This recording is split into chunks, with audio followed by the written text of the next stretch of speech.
Let's do it, people. It's Mhm. episode 119 of Be Yourself and Love It podcast. I'm here with a dear friend, and we are going to be unashamedly ourselves and love the hell out of it. So I hope you'll do some of that with me.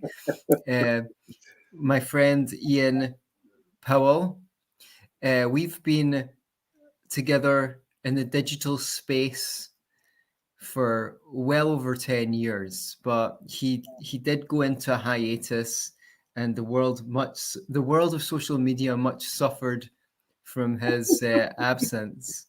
um, and freedom of speech is not freedom of reach, and it's easy to lose your reach when you disappear from social media. But I think Facebook's a dying beast, unfortunately, which is a shame because that was a good source of clients for me.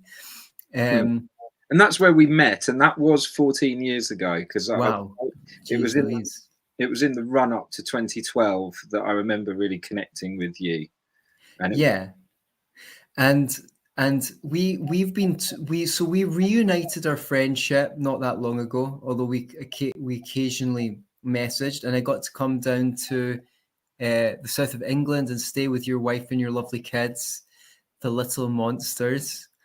And we had a lot of fun. And the more we spoke, the more we've kind of realized that there's certain topics that have come across our plate that we both had musings on and perspectives.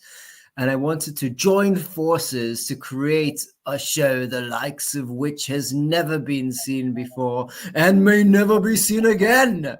And the jumping off topic is what I call the failure of the new enlightenment, or the failure of the digital enlightenment. Because what happened was I came into YouTube maybe about 2007, 2008 as a sort of left of center.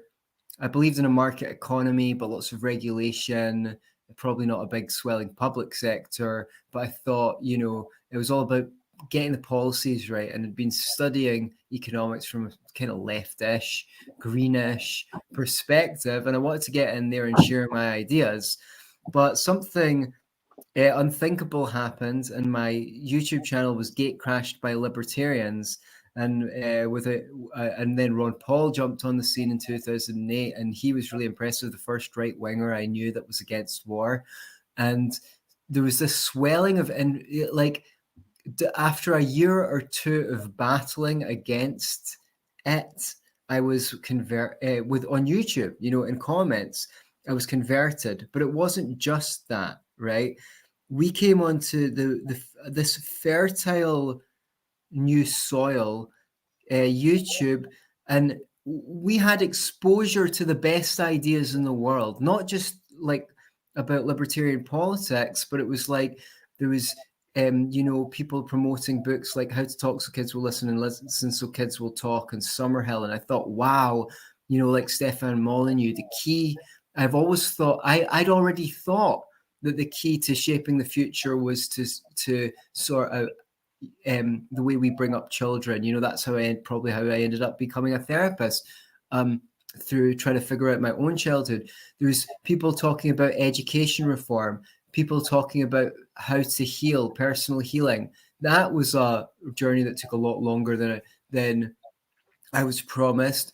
Prison reform, criminal justice, restorative justice, changing the schools.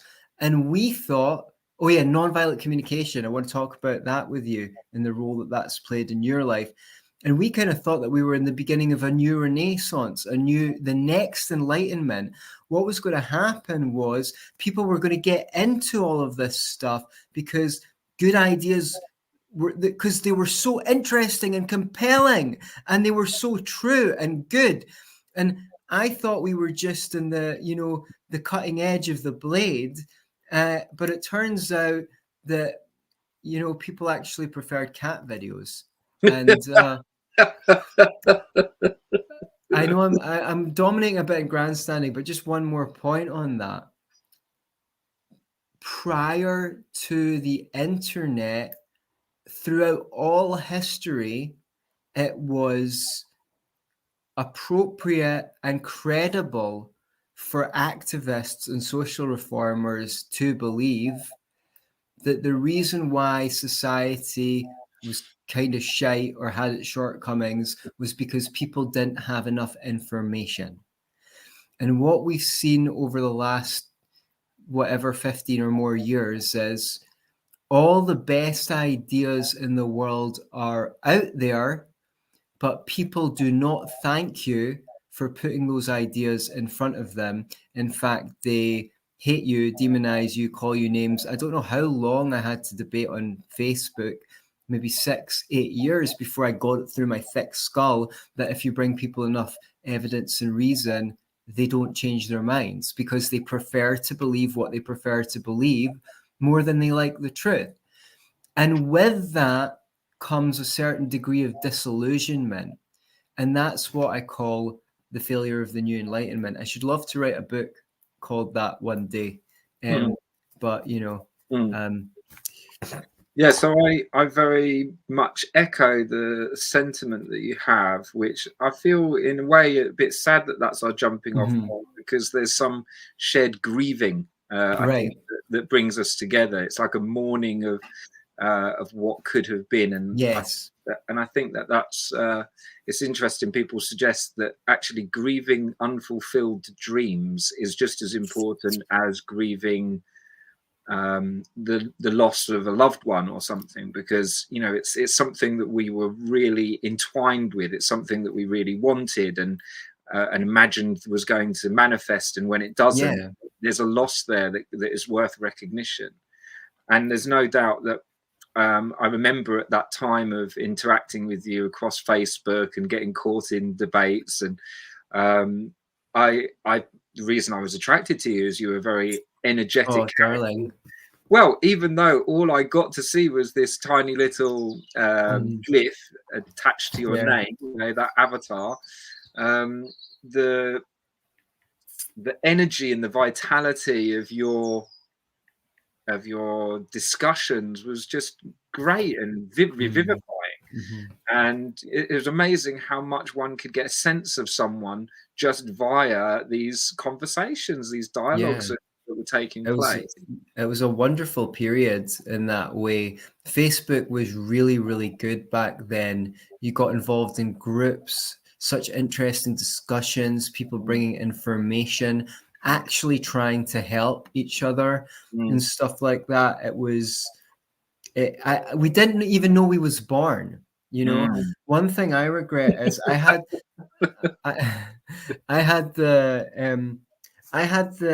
was so perfectionist back then. I wish I'd done hundreds of interviews. I didn't really get the format. The format was to think out loud and think imperfectly. And then once you've thought in public and people have commented on it and you've thought about it, you've said the same thing 4 or 5 times in 4 or 5 different videos. That's not something I thought I should be doing. I wanted every video to be like a gold nugget. I didn't realize that wasn't the format. What you needed was throughput, put stuff out regularly. And that was the golden age because YouTube was very democratic before Google bought it over. In other words, you could go far just on the strength of content back then. Now it's the winner takes all. They accelerate reach to people who've already got a following and are going to make them advertising revenue. But when you first got on Facebook, you could make friends with people. And if you liked a video, you could send it to all your friends with one click. Now, then they reduced it to 100. And then you could only do 25 at a shot. So you needed to do 4 groups of 25.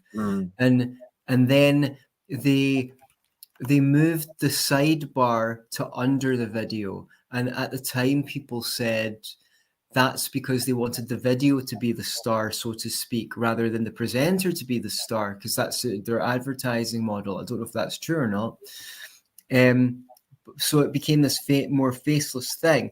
Back then, you know, if you send a video to all your friends and some people thought, wow, this is really good. And they sent it to their friends and, you know, and people, you could get a viral video. But the key was to keep on putting your ideas out there and get feedback from people and then continue the conversation. You could do video responses. You could respond to other people's videos. So really, really good conversations were happening on YouTube, and they were happening horizontally, not like it is now, with which I admit is an improvement over when it was just 4 channels on the telly. But Joe Rogan, or something, and people like that are essentially setting the entire dialogue for who's a star, who's a star of alternative information. It's who's on Joe Rogan. Do you know what I mean? And Tim Pool, whatever the big podcasts of the day are. So and those are good shows. Well, I'm not such a fan of Tim Pool, but well, I don't want to say that though, because I want to go on his show one day. So here, anyway, what I mean is, so this is why it kind of jibes. I think the new Enlightenment is right, because the Enlightenment was, the move from monarchy to democracy. So it was kind of like a move from monarchy to democracy in the conversation. Over to you. I couldn't believe it at the time. The sense of suddenly being in a classroom in my house where I could create this school with the finest teachers that always seemed out of my reach. I mean, the content that you were creating at that time, you were interviewing people like Pete Gerlach, other pioneers in the world of relationships, with healthy relationships and healthy communication, and talking about nonviolent communication and such like. And I remember the first time that I had a smartphone and a decent laptop. It was about the same time. I was running a nursery at that time in Brighton and doing community events, and that's when I was thinking about, I was hoping I was going to meet you by getting you to come down and sessions in Brighton, but it never transpired. And at that time, it just felt incredible. I could sit there and listen to the voices of people not even necessarily alive that day. I listened to hundreds of hours of Alan Watts before there were adverts and music put in the background of everything. I could sit at the feet of Carl Jung and have him talk about, in his own voice, about the workings of the mind. I learned so much about history, about the law. That period of time allowed me to encounter people who had a deep understanding of the law from the United States, from the UK, reaching back through time. And all of this happening without adverts, without interruptions. I mean, watching YouTube today, it seems like so many videos. It's gone to the state that I think American TV was at 20 years ago, 20, 30 You need to install an ad blocker.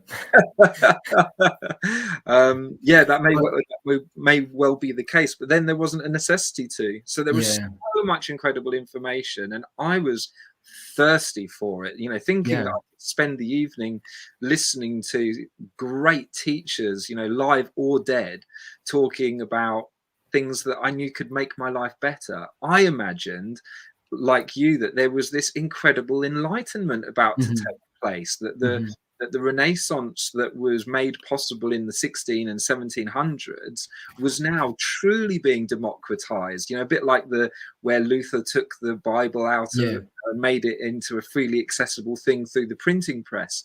Here we were taking the knowledge of humanity spread over the last few hundred years and placing it directly into people's living rooms. It's just such an incredible thing.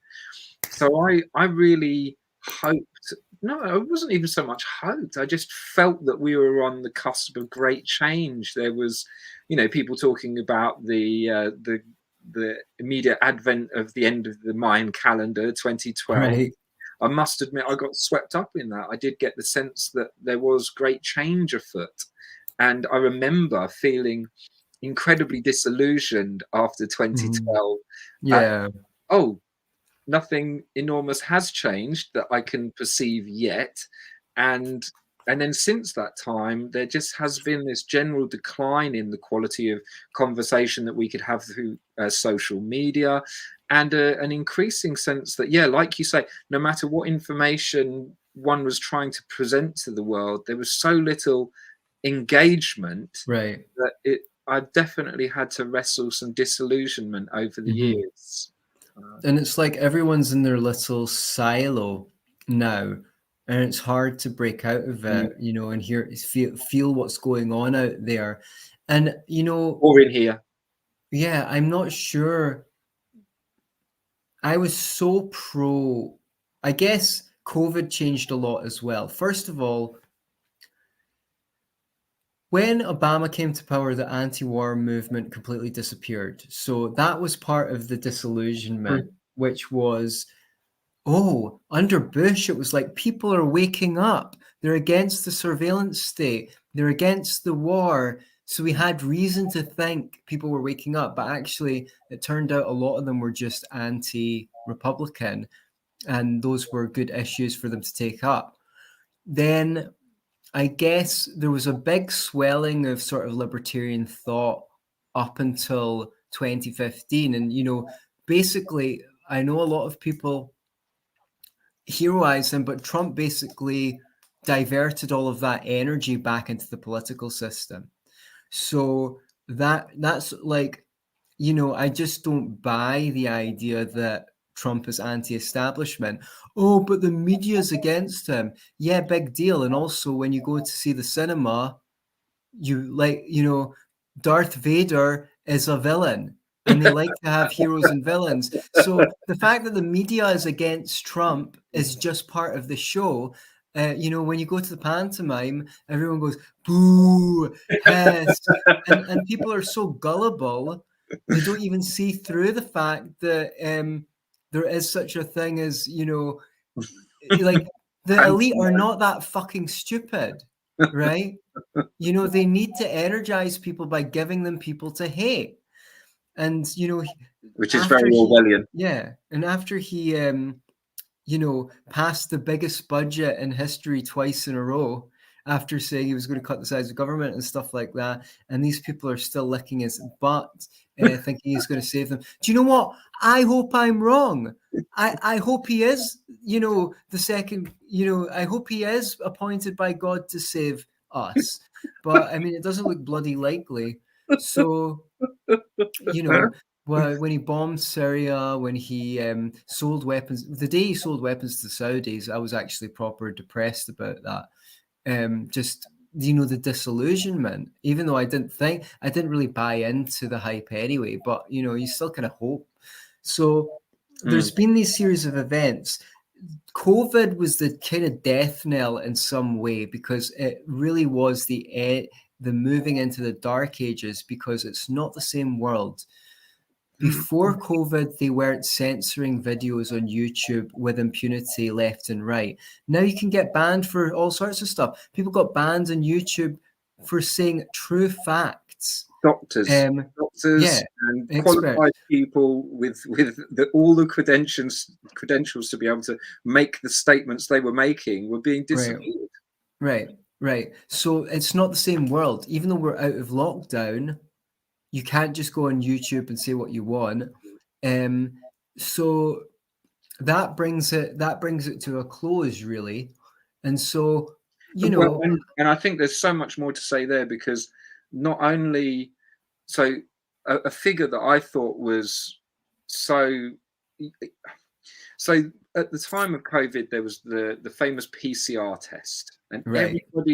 not everybody, but many people were basing their choices to go to work, Mhm, to see their families at Christmas, on this mhm. PCR test invented by a guy who you could hear speaking in his own voice about the nature of that test, how it's created, what it was good for, and what it wasn't good for. And Carrie Mhm. Mullis, the Nobel Peace Prize winner, you know, I remember sharing videos to that and having so little uptake. It was so Yeah, interesting to see that nobody seemed to care what the person who invented this process had to say about the PCR test, and that he was saying it was being used in a completely irresponsible manner. right. It was never Yeah. designed for doing what it was, how it was being Yeah. utilized. And then for me, the thing that really, I mean, I found crushing at that time was not just people's unwillingness to look at a video that might take them 10 minutes to see from the original source about something that could change their lives. It was the fact that there was such outright condemnation. Like, who are you to question this? Who are you Yeah, to I know. ask any questions? Like, being absolutely hammered publicly Right. for daring to have the indignation to say, oh, well, what about this? Yeah. It was the absolute peak of people preferring to believe what they prefer to believe and being completely immune to evidence. I mean, I thought it was bad enough trying to convince people that the minimum wage destroys jobs. It's like, right, you acknowledge that putting a tax on that the government puts a tax on alcohol to increase the price so people buy it less, right? So why wouldn't you increasing the price of labor make there less demand for labor? Idiots, right? Or but people don't want to believe that because I'm for the worker, I'm the good guy. And COVID was peak because for decades and decades and decades we believed that people on the left were radicals and against this, and they were the rebels and anti-establishment, and they were the most virulent supporters of the regime. um you know and yeah, I can see why you can bribe people to stay at home, and this idea of, it was the peak of this idea of what my peers think is more important than the truth. So this was the death of reason, it was the death of the Enlightenment, it was the death of free speech. So I mean, just like a quick inventory of, like, so there's all this stuff, this amazing parent stuff on peaceful parenting coming out, and this was going to help people parent better. But it's people who are into it need it the least. Although then there's all this information on communicating, as we said, nonviolent communication. That's a book that had an influence on both of our lives. You ran a group. This is an amazing tool to help you navigate conflicts in your relationships. And it led to me becoming a therapist.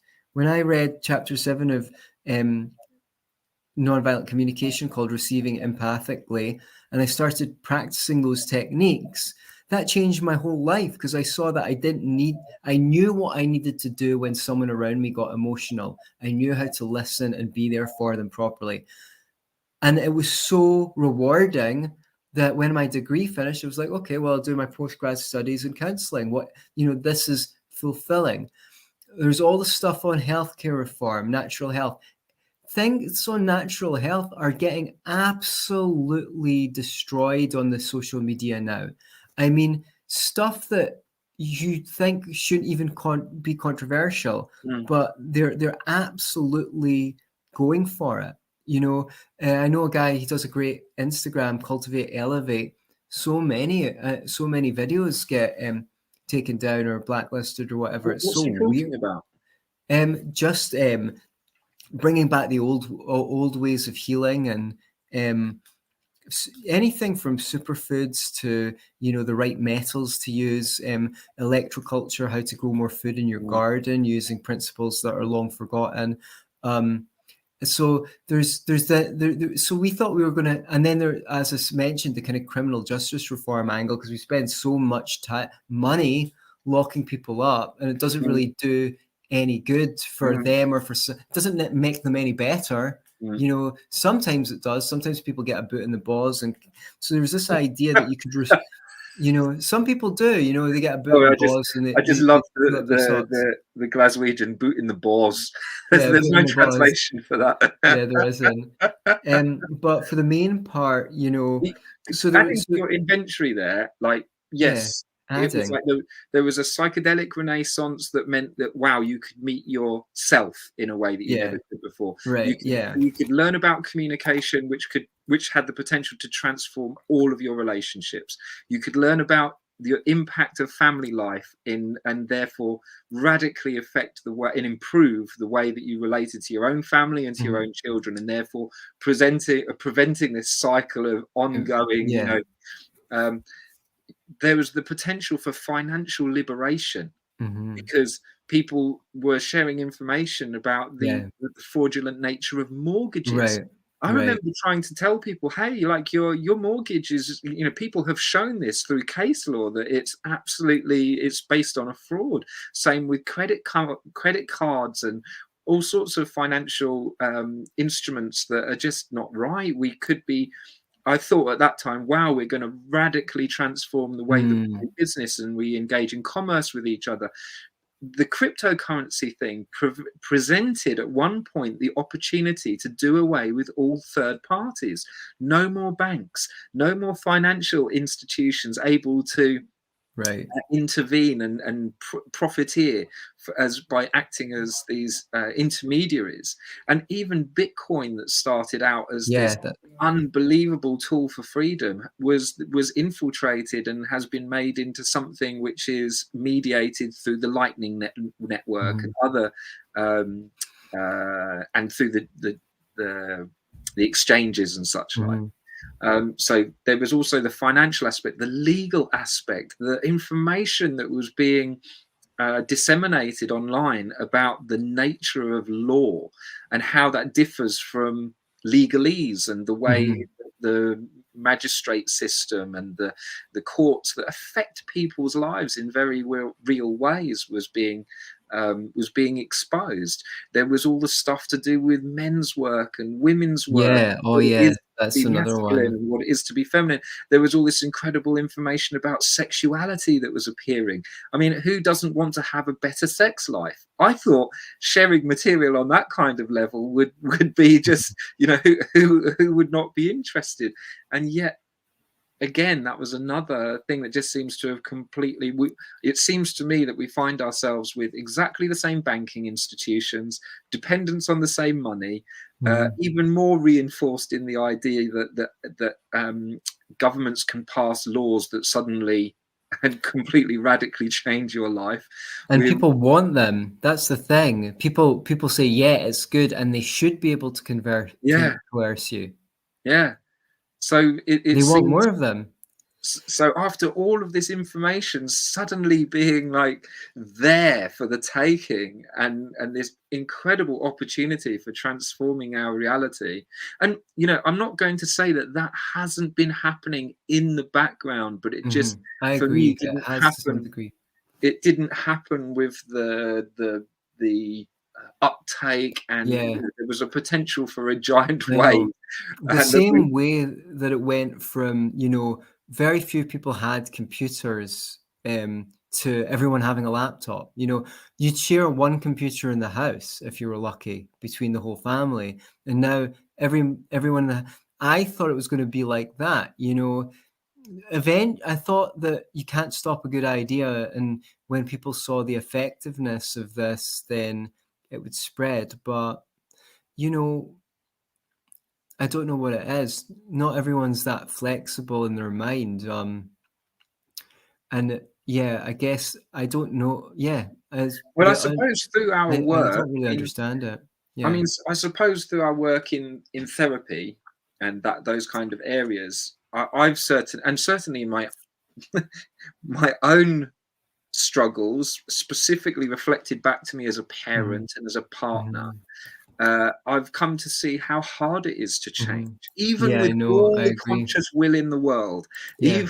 even trying with all my might to be this personification of what I imagine I can Mhm. be. I think that's part of it for me as well. I'm still dragged back to doing these reflexive behaviors that I've learned at a very early point in my life that are not so trivial to just undo and leave behind. So, I can understand that people have got Absolutely. a very intuitive resistance to anyone who tells them, "Oh, you can change, you can be a different person," you can, because that sort of trajectory is not necessarily easy. Yeah, yeah, definitely. Boy, back then I thought by now I'd have a dozen books out, and I felt like I'd be, way more healed than I am. I think that I've done a lot of work on myself, and it's easy to take for granted what's changed. When I think of myself 10 years ago, I was definitely a whole load more anxious that I am now. For example, my communication skills weren't as good. I have improved in various ways, but I thought I'd maybe be like levitating above a cushion by this point, and And that's one I of the frustrating things about bumping into people from the past as well, is that we can think that we're doing so much personal work and changing so much, and yet you can see someone you haven't seen for 30 years and they go, you haven't changed at all, you're exactly the same well, I person. hope, yeah, I'm like, I hope not, That's not a compliment, mate. It may have been intended as a compliment, like, oh, it's nice to see you again. You're so familiar. But I mean, that's you know, maybe something about character. It doesn't necessarily mean that the content of our days I know, unfolds in the same way that it used to. Um, right. and Well, when I think about we were yeah. thinking to talk about nonviolent communication a little bit. I mean, I've always had I've always enjoyed languages, and I learned sign language at one point in my life, and I learned French really well. I lived abroad in France and became completely fluent there. And when I learned nonviolent communication, or attempted to, um, I I kind of realized how fundamental this was, because it's trying to rewrite the way in which we think, Mhm. um, to think in more compassionate, less judgmental ways. And it's not an easy thing. I spent 3 years in a focused group working at it really hard. And as I Yeah, look back, I that's kind a of think, lot. how well did we get on? Mhm. Mm. Did it really? Did we see the rewards for the efforts that we put in at that time? Right. Well, I mean, I definitely have. I mean, well, I don't. Yeah, I thought like I my communication skills were going a long way because I have a pretty harmonious relationship. But then I had a relationship with someone who pissed me off, and old ways of communicating came out Quickly resurfaced. came out. So it might just be that my partner's pretty easy to get on with. Um, Mm. so I like to I think that that's possibly because we're making better choices I today. definitely, well, Because I because mean, it's more easy, it's easier to recognize the kind of communication traits that must be avoided. right. Nowadays, if I find myself meeting someone who spends their time going, you Mhm. think this, you think that, Yeah, I'm very it's a red wary. flag. I feel hesitant, because I realize how quickly I'm getting caught up in their projections, and they're laying trips on me. So I think, Mm. it was still a healthy process. It helped me to be aware of what things I needed to avoid in order to I have a think healthy relationship. this idea of the enemy image from nonviolent communication is very profound because it's so true. Like when you get angry at someone or you see them as you're basically and you see it come out on Facebook as well. It's like, why must people be wrong on the internet? But what happens is like you've got this impulse, like you're the cause of all the pain and suffering in the universe. It's all your fault. And when you get triggered in relationships, you feel justified in mistreating the other person because um, you have this enemy image of them. But that is, of course, to use the proverb, shitting where you eat, so to speak, because when you're in a relationship, you're in a system. So you can't get away with um, downloading your toxic emotions into the other person because you're peeing in the same pool that you're swimming in. So you used to call. I've got a couple of other table topics for today, and they are related to what we're talking about. So you used to call yourself. You told me a salesman for a better world, and I Mm, think that's what I got onto YouTube to herald the new enlightenment, and share ideas to change the world. mm. Um, Yeah. and why do you no longer see yourself as a salesman for a better world? The short answer is because that is attaching to the idea that it's attached to a future outcome rather than being present. Right. Firstly, I'm a salesman that can't follow through on my sales pitch. I can't.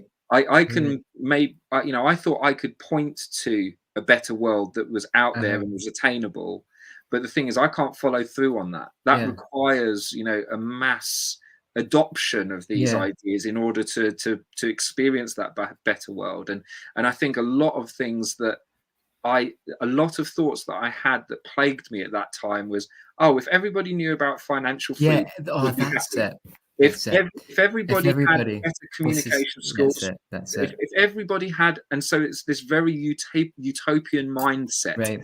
If The everybody activism does what I mentality. think, Exactly. then we will have a wonderful world. Exactly. And you're putting it into the future, someday, when And everyone adopts this. Maybe I needed to be disabused of those illusions. Exactly. Of thinking that everybody had to think in the way that I did. That everybody had to adopt and be interested and curious in these things that I did. So I couldn't follow through on these sales. I didn't know if a better world even was attainable, because there was no guarantee that I could present that product would ever manifest. And I suppose this then led to, and the way in which I've been disabused of that way of thinking is to get out of the idea of hopefulness. Right. Yeah, that was the next topic. Because I've always seen myself as very optimistic and hopeful. That's always the way people have recounted to me. And now I've looked at my own stuff. I think that this probably emanated from me smiling at mummy and daddy and wanting to make them happy, and smiling at other people, and then therefore attaching to this idea that when I smile, the world smiles with me. And so my character is drunk in this idea that I need to be positive and optimistic and everything's great. And hey, look, there's this better world that's out there. Yeah. Now, that's not completely misinformed. There was an amazing talk I saw in that run up to 2012, delivered by someone talking about the idea of paradigm shift. All right. And how when we, during the Enlightenment, when people realized that the Earth wasn't just spinning around, first of all, we realized that the world didn't have all of the other stars and planets spinning around it. And that new scientific model soon translated in a different way to how we think about ourselves. Then we had the heliocentric model, where everything was spinning around the sun. That also shifted over the course of many decades, and that new paradigm in scientific thinking and astronomy quickly translated itself into a new way of thinking for people, the way we saw ourselves in life and the universe. And then when we finally realized this helical model of the universe, that the solar system is like a spiral that's spinning around these other bodies that are also forming spirals in space, that new scientific understanding was also going to lead to a shift in the way that people thought about themselves in the universe. So when I saw that laid out before me, it was like, okay, no, there is a new paradigm that's coming. People are going to shift the way they think as we're unfolding and packaging more and more stuff about science and about the way that we understand the world. So there is kind of a new world coming. There is a paradigm shift that's occurring, but it's probably something that's going to take decades, if not centuries, to unfold. And I suppose I had an impatience that it was just round the corner, that it was just going to happen overnight. And so now what I'm learning is that I need to be less hopeful and not fall into hopelessness, but to try and be hope-free, to just be present to what is right now and apply myself. Yeah, there's so many things you've said that are so fantastic there, and a real jumping off point for me. It's interesting that you use the term paradigm shift, because one of the videos I watched that's still there on YouTube was called The New Paradigm in Business. And he was going on about 10 ways where businesses were going to change because they were too big now to run the old authoritarian top-down model. and he had 10, and he'd go into businesses and make them basically more, let's say, decentralized. I want to use the word democratic, but now democratic is a dirty word because the people don't know shit. So I don't want them to rule over me. Decentralized is better because it still retains a competence hierarchy. In other words, in your areas of competency, we defer to you, and in my areas of competency, we defer to me. So I think another reason why calling this the failure of the new Enlightenment or the failure of the digital Enlightenment was exactly the fact that the Enlightenment principle, the principle of liberalism as it used to be, real liberalism, not what's called liberalism today, was, well, I mean, people can reason, therefore they can participate in government because we can discuss and we can correct our errors. And what we've discovered is people don't correct their errors. Well, So, after 100 years of education, yeah. they've lost that capacity. Right. So, yeah, exactly. So the idea was, see if you're an engineer or a painter or whatever, you need to meet, or an architect, you need to meet reality. If your bridge does not, adhere to the laws of physics, it will not stand and you will lose your job. In the realm of ideas, which is, by the way, why the social conditioning against the working class was, they're bigots, they're racist, they're this, they're that, small-minded, low information voters, blah, blah, blah, blah, blah. Low information voters meet with reality in their jobs all day. And if they don't do a good job, they will lose their job. Whereas intellectuals can spew out bullshit all day long and all night, and they can get a raise at the end of it. Public servants can do a terrible job and say, oh, we just didn't have enough money, and get rewarded with more money. So they don't meet reality. This is the idea of the scarecrow in The Wizard of Oz. He represented, the farmer, the working people, who were told he doesn't have any diploma. They were told they don't have brains, but in the end, they do have brains. They've got the wisdom of working the land, the wisdom of meeting reality every day, unlike the person who has a diploma who's nothing but hot air. So we thought, because I think what you were saying with the new paradigm shift is because the information is there. When people got into an argument, they said, they'd say, let's Google it, let's look on YouTube, let's find out what the truth is, and they'd correct their errors. On the point, do you want to come back? I'm going to do hope soon, but if you've got something to come back on, I don't want to grandstand. Well, maybe I do. It is my nature. I feel like I've got so much to say on these topics. So hope is a big one for me. And one thing I remembered was in one of his videos, someone said, went back when he was good, pre-2013, Stefan Molyneux. I don't know, maybe he's doing good stuff now, but I don't know. I don't follow him. Someone said, how are you so productive and stuff like that? And he said, I tell you the secret, I have no hope. And that sounds very disillusioning, but what he meant was there is no fate but what we make. So I'm out here every day putting these videos out to do the best I can because that's the best I can. I'm not relying on hope. I don't have hope that anything will change. Therefore, it's my responsibility. It's our responsibility to do the best we can. So, well, it sounds bad to say to live without hope. What hope did was create our disillusionment at the best laid plans of mice and men. Our dreams did not come to fruition. And I totally 100% endorse and get what you said with what I call the activism mindset. It used to be, before YouTube, it used to be, well, if we could just convert everyone to socialism, then society will be good. Now it's like, oh, if we could just get everyone to learn NVC and raise their children right, if we could just get everyone to see that the drug war causes more harm than good, if we could just get to see that there was no, if we could just convince everyone that the war in Iraq was unjustified back in 2003, for some reason that was really hard to do, then the world will be good. But actually, I think it's the other way. What you have to do is you get really good at NVC, and you have an impact on the people around you. You get really good at raising your children. You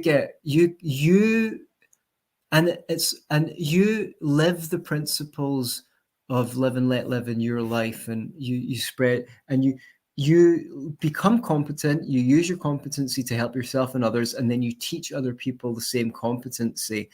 And that's one of the ways I feel like we've been so enslaved, is they took all of the salt of the earth work out of school, and they replaced it with academia, even for people who are not academically inclined, which is stupid.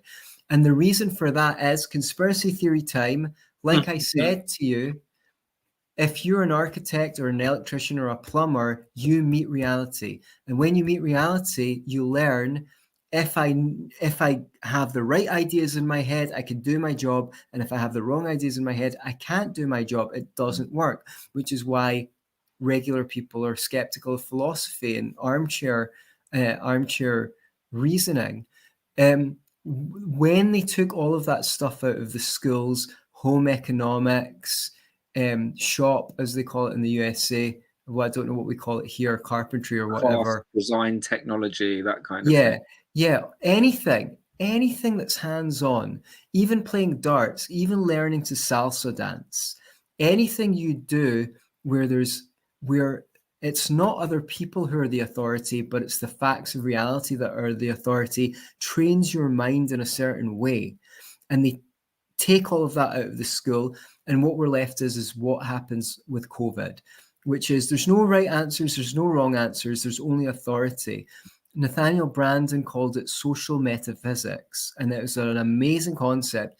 It's the idea that I can train myself that reality is not objective, it's not based on facts, but reality is what my peer group thinks. That's so the truth is, so that's social we get our sense of reality from whether we're with the herd or not. So why should the case against hope? You're projecting into the future. Go on. Yeah, you're attaching to an outcome that is absolutely unpredictable. It leads to this oscillation between hopefulness and hopelessness, which I myself have suffered from in this kind of failure of the new enlightenment or the digital enlightenment, as we're talking about it. There's the crestfallen nature of, things are just carrying on the way it didn't work out the way I thought. And that then has meant not being present to what is. There's been dealing with all these writhing emotions and not being a functioning, strong person in the world. Right. Yes, and it's time to get back to the salt of the earth and my mistake was to go online and try and find my fortune out there, not rather than I'm not saying that I shouldn't have done that, but it should have gone the other way. I should have been practicing more in institutions in 3D worlds. That's where you integrate your expertise. Like when I was doing my degree, I got to do a placement as a classroom assistant. So I got to practice all the peaceful parenting stuff in a school. And then after that, it's not just something that I read in a book that I thought sounded like a good idea. I knew for a fact that these approaches really work with children. And, I impressed the teachers. They put me with the most difficult children because I had the skills to deal with them. They wouldn't do that for just any. So by doing that, you gain the expertise. I have some luck as a therapist. It just means that I get to work with more people on solving more problems. So I get to learn from more people's experience. And I like to think that I've gained some wisdom in this life. But yeah, I if I could go back, I would have done more, and I would have done more volunteering, get more go into organizations in any ways I can to practice these skills, and then come to YouTube to report to the public, the general public, what I'd learned from putting the pedal to the metal, so to speak. So hope, you're projecting into the future.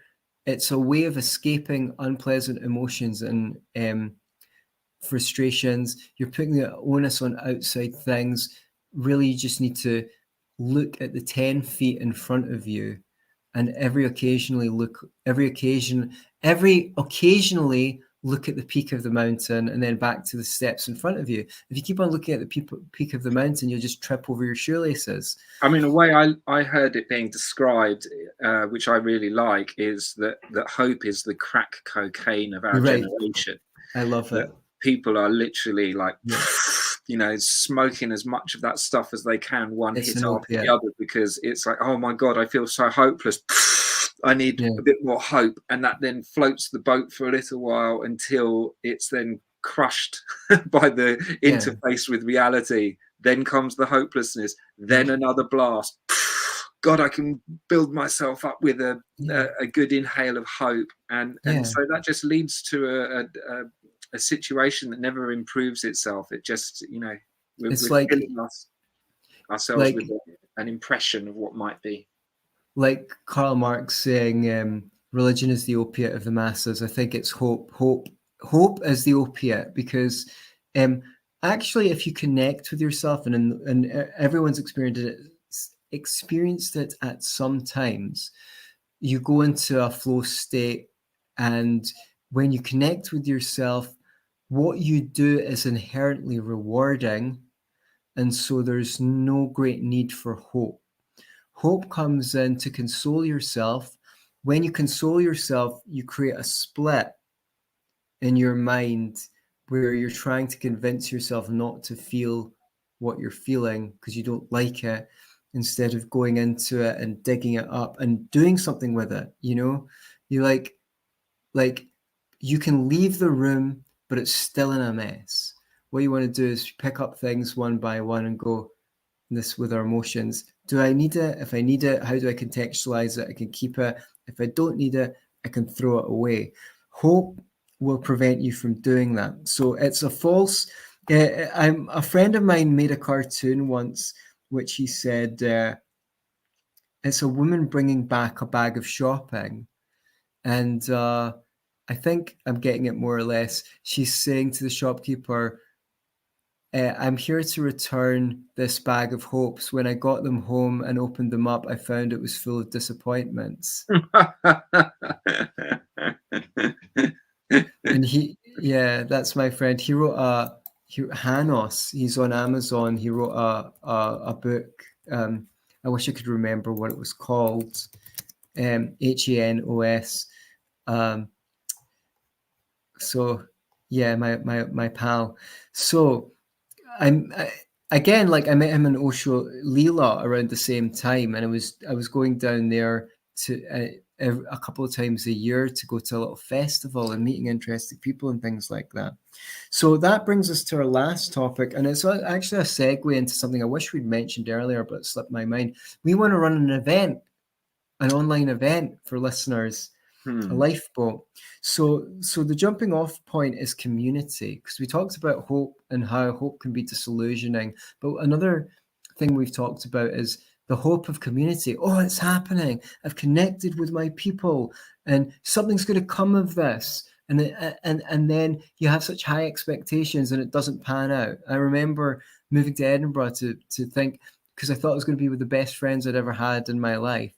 But they didn't give me the same treatment when I lived there as when I was just visiting from Glasgow. And they were getting disillusioned of stuff in their life. And it didn't turn out to be this big social renaissance that I thought it was going to be, although I did meet one of my very dear partners there and lived with her for a long time. So it was good.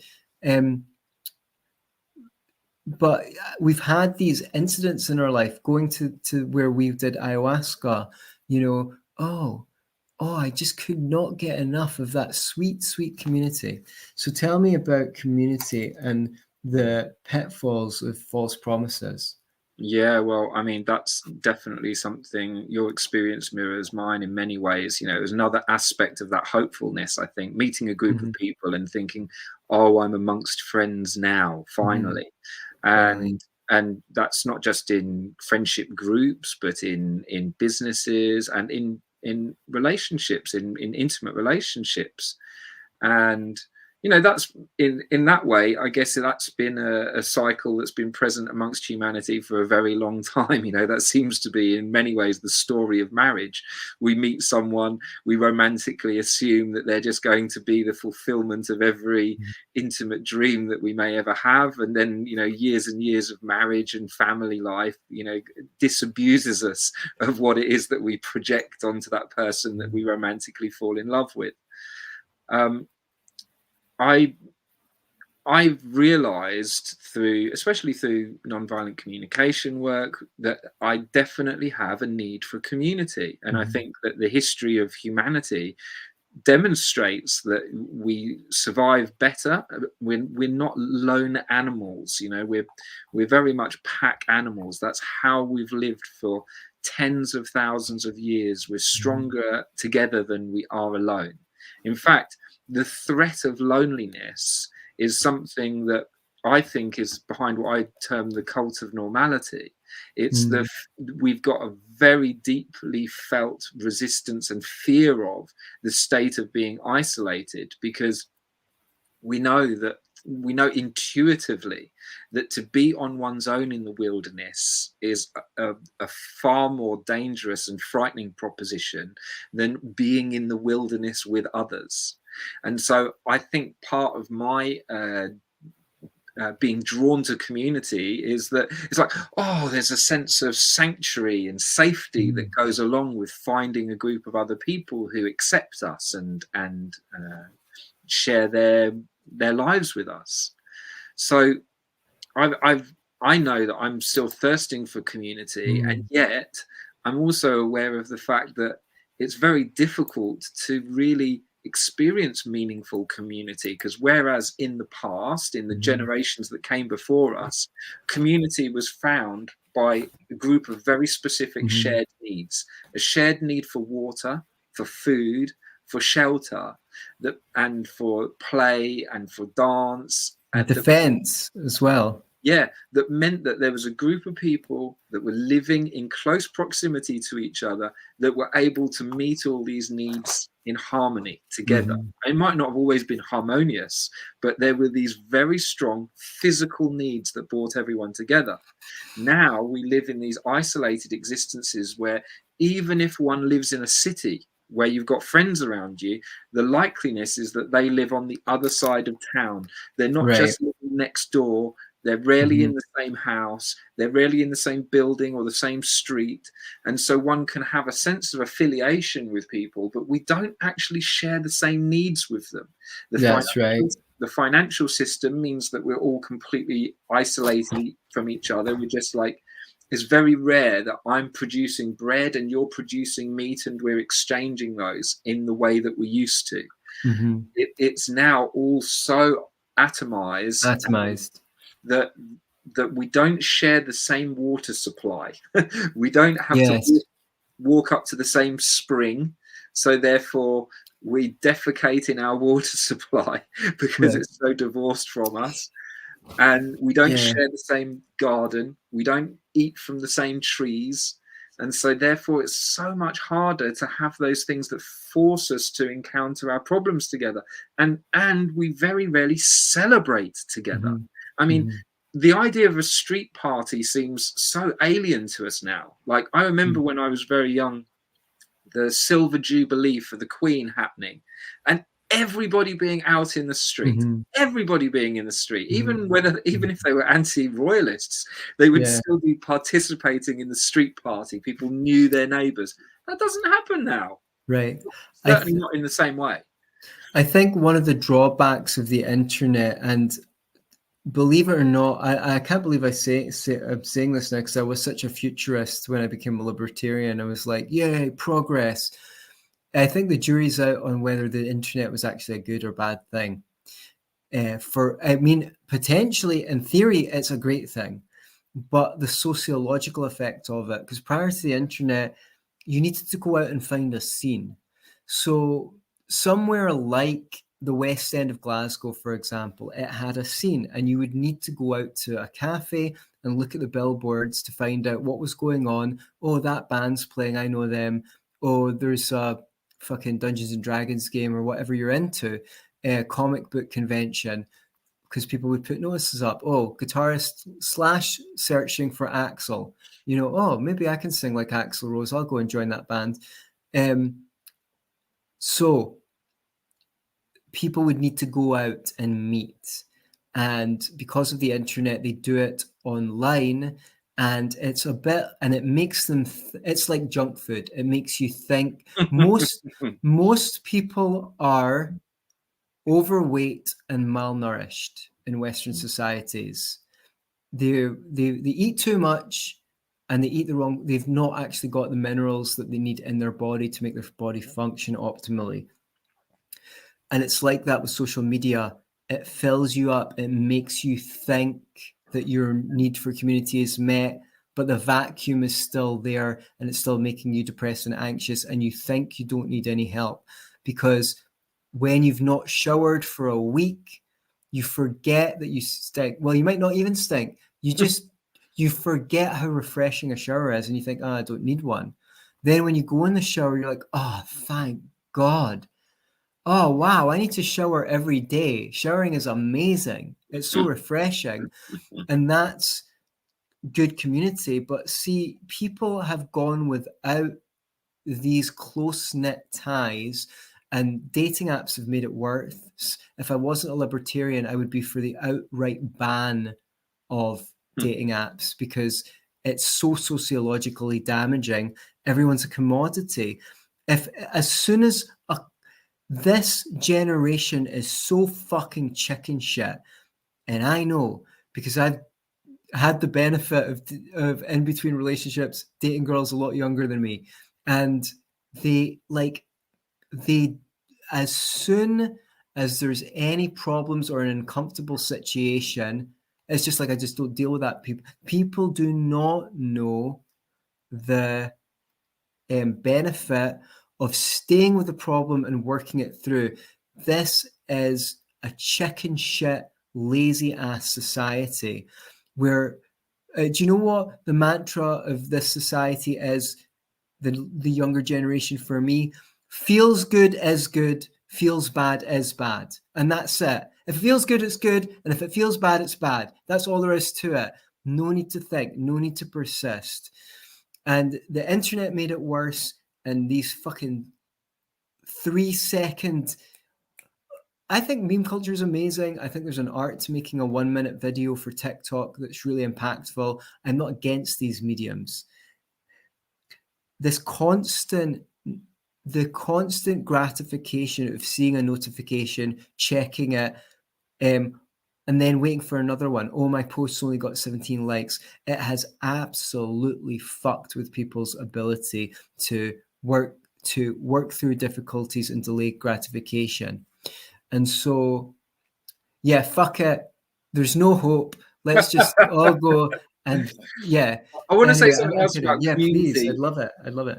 So it's funny, just as an anecdote. I've always been the sort of person who, if you need a saucepan, a large saucepan to cook a dinner, you go next door and say, "Hey, I haven't got a saucepan that's big enough. Have you got one?" And if they don't have one, going and trying another neighbor.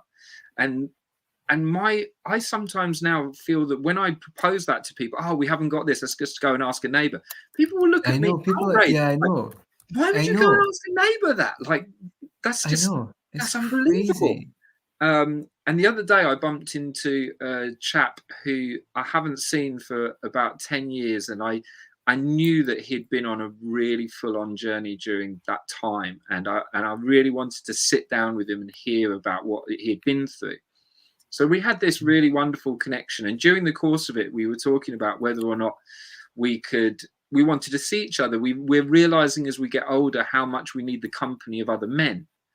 And and I was thinking, I've really been toying with this idea of, is it possible to have a men's group online? And we were both absolutely clear about the fact that we would not have had the same connection I know.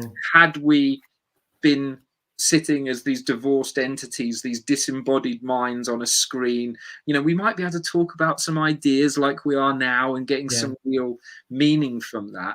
But in terms of the connection that we felt that day, it just would It's never not the quench that same. thirst fully.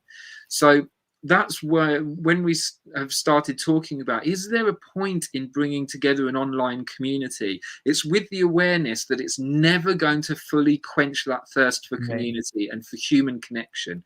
It can be a wonderful thing to spend time in connection with people, even online, where you're sharing ideas, but it should never be seen as a substitute for the real connection that comes from living and breathing the same air as other people. But perhaps if the focus is to bring forth people's material and work with it, then it will empower them to go out in the real world. If the online work is there to, like, I like the idea of meetup.com, where they said it has to be for in-person meetups, not online stuff until COVID, and then they reversed that.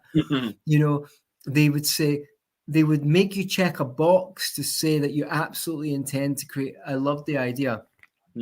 I want to just make one quick aside on the idea of atomization, because if I don't say it, it'll annoy me. It was one of the other points, like the internet.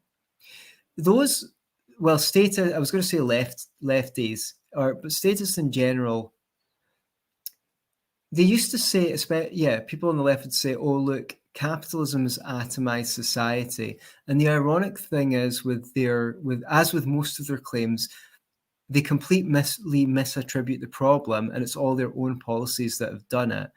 Because when the state takes over functions that used to be fulfilled by community, they remove the need for community. And so the lefties love the welfare state. It's the welfare state that caused atomization, because people don't need to know their neighbors so that they can go over and ask for a pint of milk or a saucepan, because their neighbor is now the government. A check in the mail from the government has replaced knowing your neighbors. And when they did that, they removed people's need for one another. People, and so, I had a cousin say something like, oh, your worldview encourages this like sort of radical, everyone to be individual instead of interdependent. I can't remember his exact words. And I thought, no, that's a caricaturish view of libertarianism. That's what people who don't understand libertarianism think about it. A libertarian society would be much more community orientated, because it would need to be, of necessity. It would have to be community orientated without the state. So I'm sorry to make it political.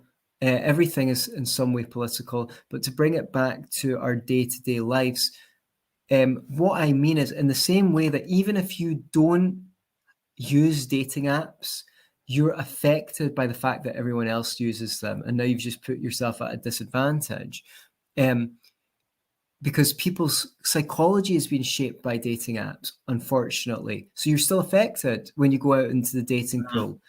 And the same is true.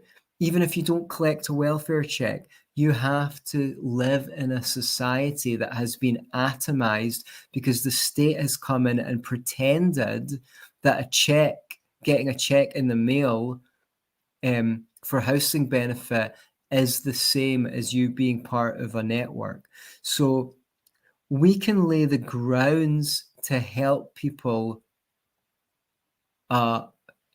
engage appropriately with the world and try to establish community in their own life. I'm not really sure if an online community, because I keep on saying, oh, join my online community, join this, 100 people join, and it's the same 5 people who always post. And I think if it happens, it's like prayer. You know, it's like church was once spontaneously, people would come together, spontaneously burst into prayer, and they would have a moment of connection to the divine. It's like, if it happens, enjoy every moment of it, but it's kind of spontaneous. You can't necessarily plan for it. So what I'm hearing you say is that ultimately one can't offer an online community. It's never going to be a community in the deepest sense of the word, but it's an online affiliation, and it's an online ground where one can explore and meet certain needs, but it's never going to fully, meet one's need for community. And I suppose with that understanding, it can still be of great benefit. Yeah. Also, I think one of the things that perhaps you and I are able to offer, due simply to our age and our interests, is a kind of we retain a memory of life pre-smartphone, pre-dating app, pre this apparent dawning of the virtual age. Before all of these utopian thoughts really have taken hold in the way that they have. When I suppose, having been through this process of hopefulness and hopelessness, I like to think that I can share with people who are still caught up in that cycle, like a view of a way out of it. Right. And I guess that brings us to our event. So what I wanted to do was run a community event where we're offering you a lifeboat to sail the crazy seas of. And one thing I think is good about not saying we're offering an online community is, if we do this online event and it's really good, I know it will be. It's kind of like that, the meeting of the minds. Is once you're a community, it's a done deal. You're in it, whereas with this, if we do more than one event, if the event's so good, we do them regularly, we need to continually provide value, because it's a fleeting moment in which minds may meet and people may feel good together in affiliation. I mean, a lifeboat is a powerful image. A ship is going down, and we could see that the ship of civilization is very much on the Enlightenment has rocks. failed. Yeah, and there's an opportunity to land on something that's never going to be able to provide sustenance in that long-term in a way. long-term It's way. just a vessel that is going to enable us to hold it together and survive until there's dry shores on which to land. Yeah, until there's a real ship comes along and you can find your community there, and we can row together towards the real ship. It's like it's an antidote to the atomization that so many are suffering. So I guess we're going to have an online chat, and if you like these the concepts, you can discuss your own experience of the last however many years you want. It could be since COVID. We're going to get together and share our thoughts and ideas, and have a chance encounter in which good feelings of companionship can emerge. I mean, it's funny because I feel like it needs to be described in the way that people, you can't describe what God is, you can only describe what it isn't. And in a way, it's like a therapy group that is not offering the opportunity to be healed. It's an act of communion with the others, which doesn't offer community. It's it's like, it's better described by what it isn't than what it is. It's kind of like, well, I've not procreated myself, but from what I hear, having kids, you've got all these ideas of how you're going to shape them and who they're going to be, but it's going to be what it's going to be, because they've got their own little nature in there and their own personality. And I found that with all my best projects, I let go of the reins and they became what they become. So this is going to be end of August, beginning of September. We've said Sunday the 1st of September is our Sunday the 1st of September to have an online get group together, meet up. and discussion. And if you want to be a part of that, I was thinking of putting up one of those cheesy pages where you go and you put your email in, and then we've got your email for an email list and email you all. I don't mind saying, if you want to be a part of it, email Ian, because it kind of weeds out people who can't be bothered. So, a lot of the internet stuff is about reach, do the thing that is going to make the most people click and join your mailing list. And like, for this, I don't care if 3 of you turn up or 6 or 20, I know it's going to be a great event, and we'll have a great time. So Ian, give them the email address to register their interest in joining the lifeboat. You can contact me at Ian, that's IAN, Indigo Alpha. What is it for N? Mike. What is No, it? no, I said Mike. Don't confuse No, them. no, don't Indigo, confuse them. Indigo Alpha. November. Oh man, Indigo Alpha November. That's right. At iamacelebrant.uk. Okay. And that you don't have to say a lot. You can if you like. I will definitely respond. Say land ho, or I want to join the lifeboat. Exactly, and we'll send you a link, and you can join us for a discussion, and we can get to see who feels like a lifeboat is something that they're looking for right now. Yeah. So thank you so much for coming on Be Yourself and Love It podcast. Yeah, thank you. I'm glad. I like the fact that the topics are things that we've both thought of ourselves over the last years, and we came together and found that we had interesting, similar, or complementary outlooks on them. I feel like you should mention the picture that's in the background, because I suppose that's an image that that we thought that AI generate. I'm just going to take us off the stage so people can have a quick look at it. Sorry to those of you listening.